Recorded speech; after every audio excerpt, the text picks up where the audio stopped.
Bonjour à tous. Alors cette petite vidéo a pour objectif d'apporter des compléments au chapitre 2 du livre qui concerne les outils du machine learning et qui est paru chez Ellipse au mois de mai 2021. Et donc par rapport à la date d'enregistrement de cette vidéo, on pourrait dire qu'il va paraître au mois de mai 2021. Donc le chapitre 2, c'est un chapitre qui est dédié au réseau de neurones.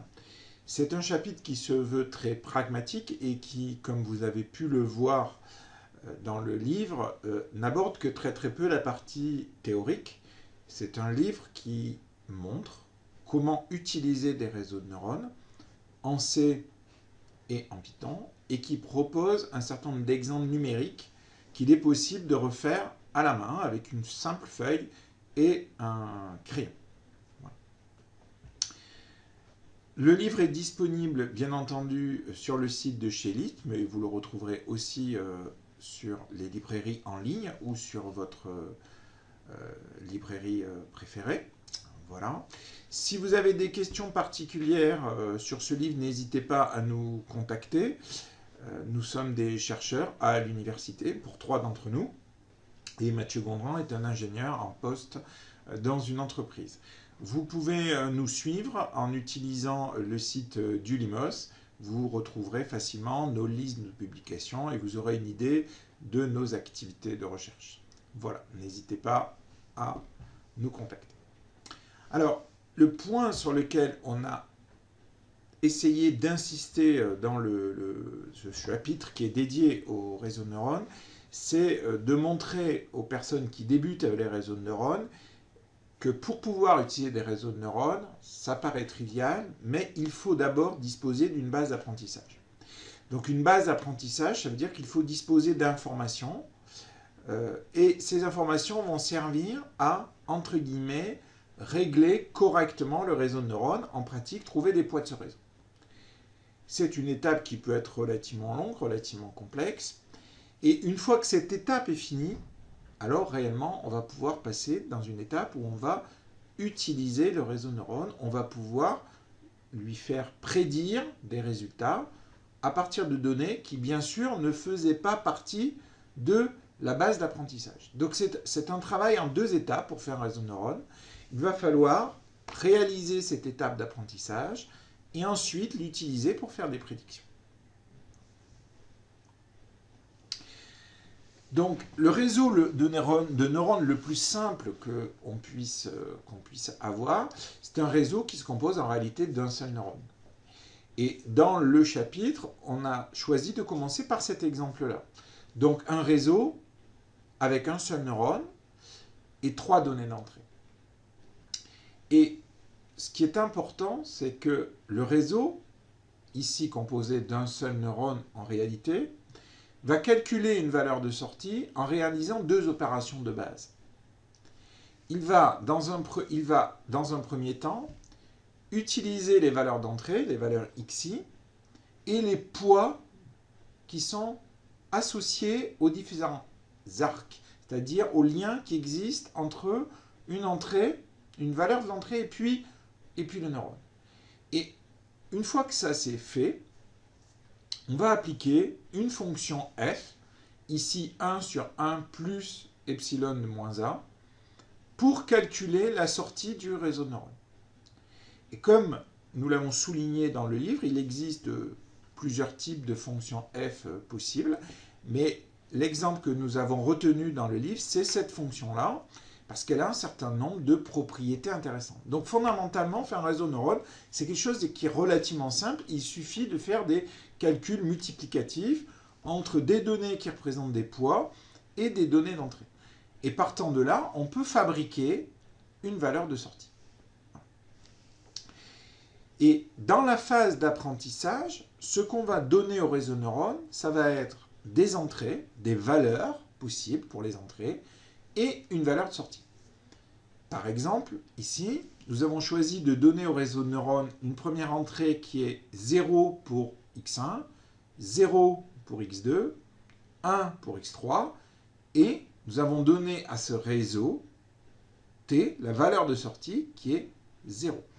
Une deuxième entrée, où x1 prend la valeur 1, x2 la valeur 1, x3 la valeur 1 et la sortie voie.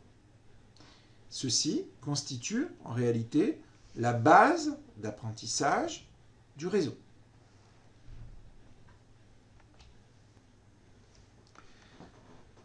Alors vous trouverez dans le chapitre différents exemples et surtout vous trouverez des codes commentés, expliqués et que vous serez en mesure de refaire en suivant pas à pas les instructions liées à ces codes. Un des exemples qui est proposé dans ce chapitre, c'est un exemple que vous pourrez refaire en C. Et le but, c'est de montrer comment, de manière pragmatique, on peut coder de manière très simple un réseau en C. Par exemple, on propose dans le chapitre de coder un réseau uniquement sous la forme de tableau.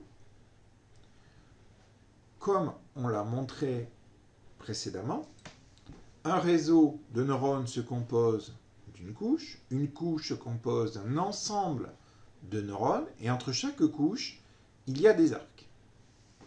Ici, comme vous pouvez le voir, dans cette implémentation, nous avons les arcs qui sont représentés par la matrice W, avec un nombre de lignes et de colonnes qui correspond au nombre de neurones de chacune des couches. Comme on peut le voir ici, on a les entrées qui sont symbolisées par un vecteur X et les sorties par un vecteur T, avec évidemment pour X un nombre, une taille qui est liée au nombre de neurones sur la couche d'entrée, et pour T, un nombre de neurones qui est lié à la couche de sortie.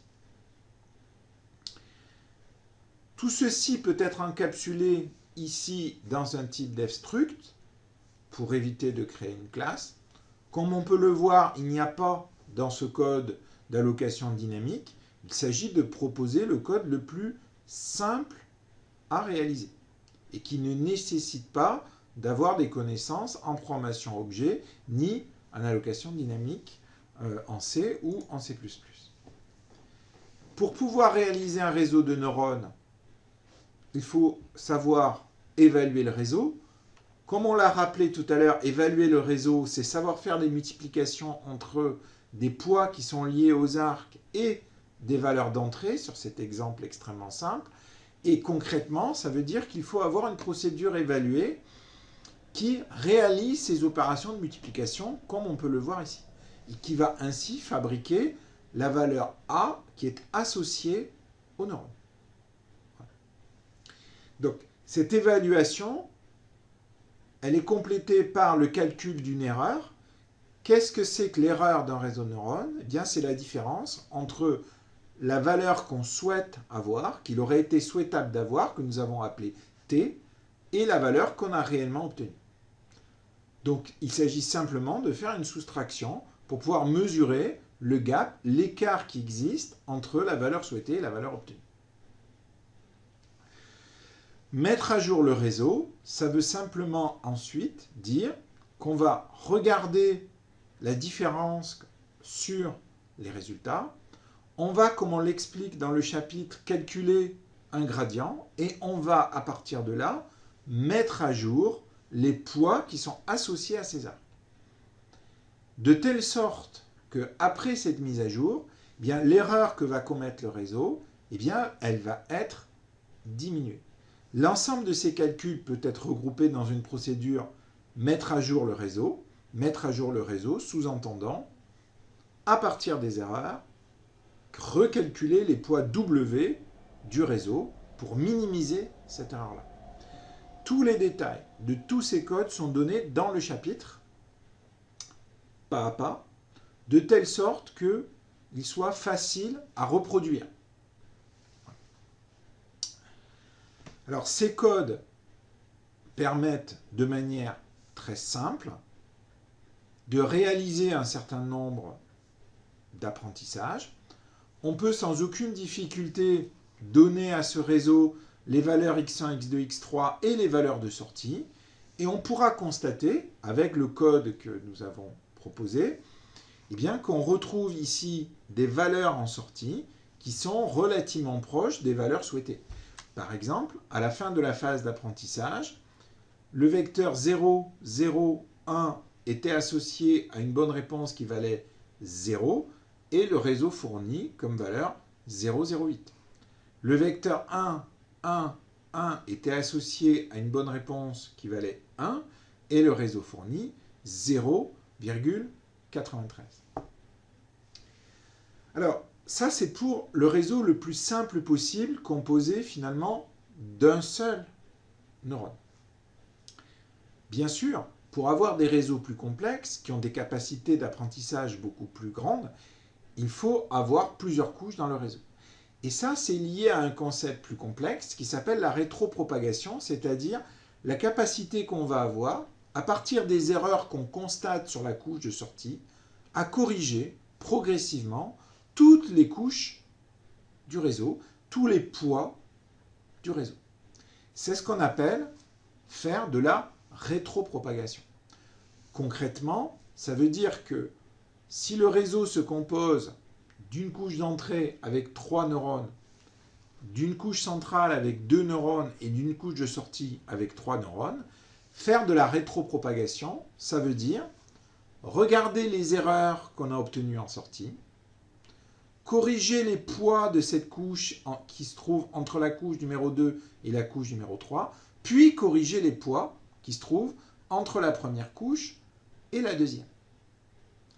Ces calculs ne sont pas très compliqués. On peut les refaire à la main, à condition de se limiter, bien sûr, à des réseaux de taille modeste. Dans le livre, vous trouverez, pages 45 et 46, un exemple numérique très simple que vous pourrez refaire à la main, avec une simple feuille et un crayon, pour vous convaincre que les calculs sont bien ceux qui sont décrits ensuite dans la partie théorique avec des formules mathématiques un petit peu plus complexes et qu'il est plus difficile d'appréhender.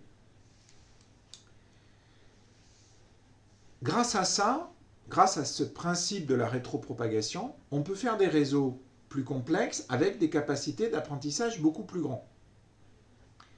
Par exemple, il est possible d'approximer de manière assez facile un cosinus. Partant de quelques points connus auxquels on associe la valeur du cosinus, on est capable de faire apprendre au réseau une fonction qui approxime ce cosinus. Alors bien sûr, la qualité de cette approximation, elle dépend d'un très grand nombre de facteurs. Et en particulier, elle dépend des caractéristiques du réseau. Des caractéristiques en termes de nombre de couches du réseau et nombre de neurones par couche. Il est possible, d'un point de vue pédagogique, de faire varier le nombre de neurones sur chacune des couches et ensuite d'examiner les performances du réseau. Sans surprise, on constatera que les performances de ce réseau dépendent fortement de la structure de ce réseau et on pourra voir visuellement, avec une représentation graphique, qu'on obtient de bonnes approximations de la fonction cosinus. Alors, cette implémentation en C qui est proposée dans ce chapitre, elle présente l'avantage d'être absolument universelle. Dans n'importe quel langage de programmation, les codes que nous proposons peuvent être repris, adaptés, et vous pourrez très facilement les intégrer dans d'autres programmes. Par contre, il est évident que programmer des réseaux de neurones complexes rapidement va vous amener à avoir des codes C un petit peu volumineux parce que les calculs qu'on fait sont des calculs matriciels et faire ces calculs matriciels en C, eh bien, ça implique beaucoup de boucles for imbriquées et ça implique de faire soi-même ces calculs. Ce qu'apporte Python, ça va être des facilités de programmation liées au fait qu'en Python, les calculs matriciels apparaissent naturellement dans le langage.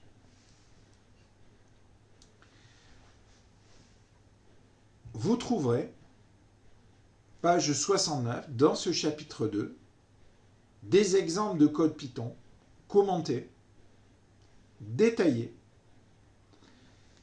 et qui sont basés sur un réseau de neurones avec une couche cachée, une couche d'entrée et une couche de sortie. Pour une grande partie de ces exemples, ce sont les mêmes exemples que ceux traités avec le programme en C.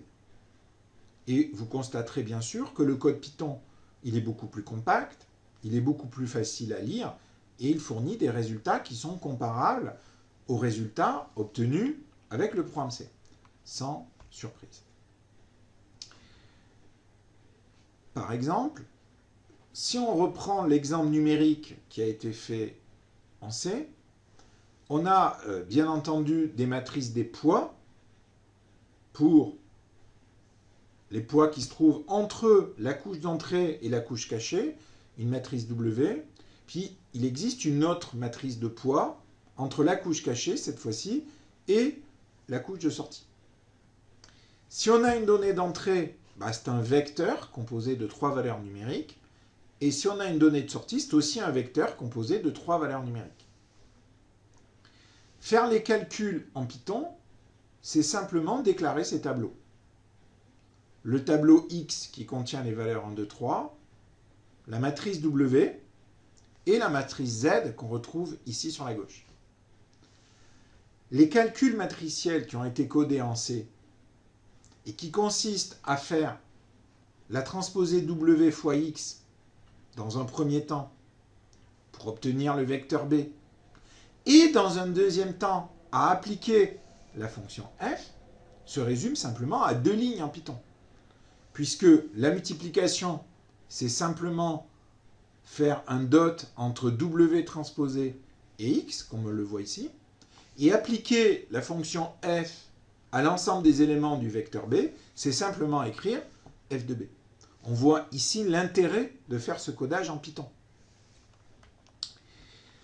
Pour la couche de sortie, eh bien, on retrouve les formules qu'on avait avant.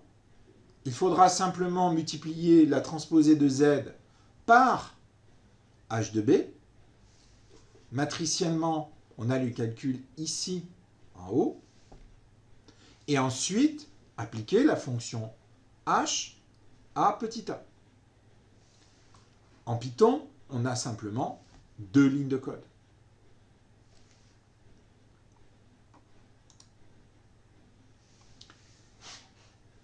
Pour l'étape d'après, il faut comparer bien sûr les résultats obtenus avec ceux qu'on souhaitait avoir. C'est une soustraction de 2 vecteurs. En Python, on fera simplement témoin O. Pour calculer la dérivée, rien de plus simple. On appellera la procédure dérivée de f qui fera automatiquement le calcul. Alors, je vous invite, si vous n'êtes pas familier avec les réseaux de neurones, à compléter la lecture de ce chapitre par d'autres lectures. Vous trouverez dans le livre de Abdi qui a été publié en 2013 de très nombreux exemples numériques et qui sont de très grande qualité. Le petit exemple numérique que nous avons repris ici est issu d'une partie de son livre, d'un chapitre, d'une page de son livre. Vous trouverez dans Touzé une introduction au réseau de neurones de très grande qualité. Cette publication est beaucoup plus récente, elle date de 2016. Et sur Internet, vous trouverez aussi des réseaux de neurones présentés dans des supports de cours. On peut citer, à titre d'exemple, le support de Petit Jean, de Shérif ou de Rakotomo Lala, qui sont disponibles en ligne. Souvent, dans ces supports, vous trouverez des compléments théoriques qui n'existent pas dans ce chapitre 2, que nous avons volontairement oblitéré, puisque le but du chapitre, c'était uniquement de vous donner des clés très simples pour faire rapidement vos réseaux de neurones. Bonne lecture. Si vous avez des questions, prenez contact avec nous et n'hésitez pas à approfondir cette question des réseaux de neurones avec les supports ici que nous vous conseillons.